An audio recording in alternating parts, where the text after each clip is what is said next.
Hi, Deborah. Hi, Valeria. So here another question about the Heartful Life workshop. Mhm. More you've spoken about the Heartful Life being feeling, about the feelings, and how does the embodied practice and the dance and the movement can support someone who participates. Mm, Dealing with challenges that are personal and also on a more collective level. thank you. Oh, wow, that's such a rich question. And I am not a neuroscientist, and there is so much information now around how we can take care of our nervous systems better, and how to support the parasympathetic nervous system being more in balance with the sympathetic nervous system. And there's just so much information about that, and there are other teachers and colleagues and authors who have done loads more research around that than I have. It's the kind of thing that I love and I'm fascinated by, but I don't find it so easy to retain the information around it in my mind. What I know is that it's one thing to talk about how we feel, it's another thing to feel how we feel. And then it's a whole other thing to actually bring how we feel into expression and to use the body as a vehicle to articulate and to communicate, and to use the body as a vehicle to access the intelligence and wisdom of our heart, of our feeling selves, and to include that rather than exclude that. Um, I think in particular, this is very live for me because I spent the last week in April attending the Climate Change and Consciousness conference that happened here in the Finton Foundation.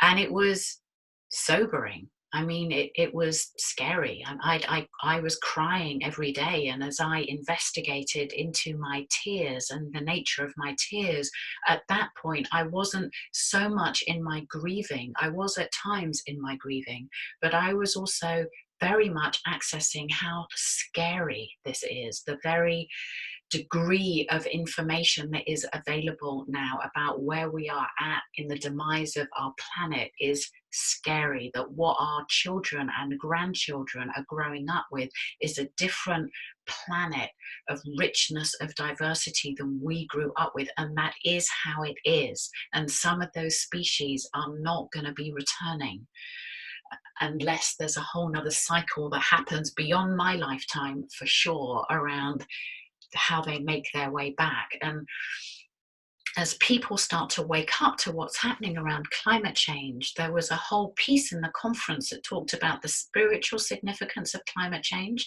And I felt really passionately and spoke about this actually in one of the open space sessions around it's crucial that we develop our skills to be more emotionally intelligent. If people are going to be useful in being effective in making change and being agents of change around what is happening on the planet right now, we have got to become more skilled at learning how to navigate the emotional realm of what is going to get triggered inside of us as we come to terms with all of this information.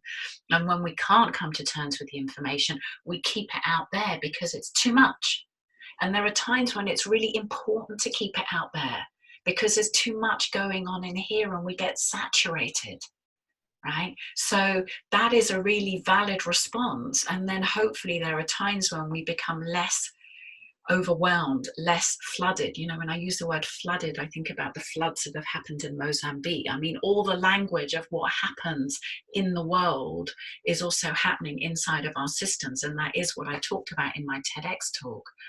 So to me, when we choose to spend a weekend on the dance floor to become more intimate and closer with who I am as a feeling being and give expression to that, to take what is often so private and vulnerable and to allow that to become visible and to share that with other people. We have the power of being in community, which gives a beautiful sense of containment and strength.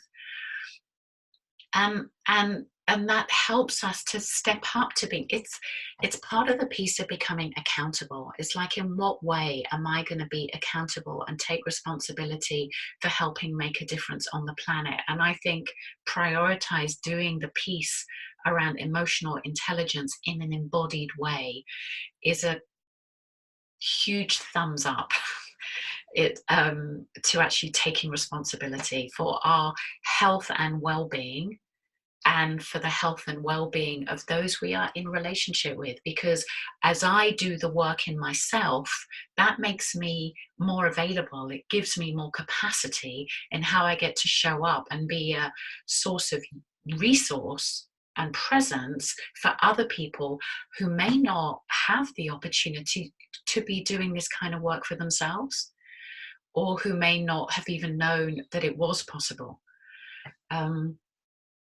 So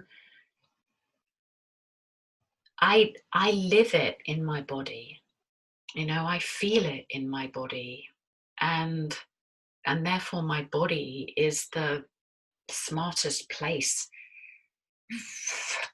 for me to actually spend time with. Yeah, God, I hope I captured something there.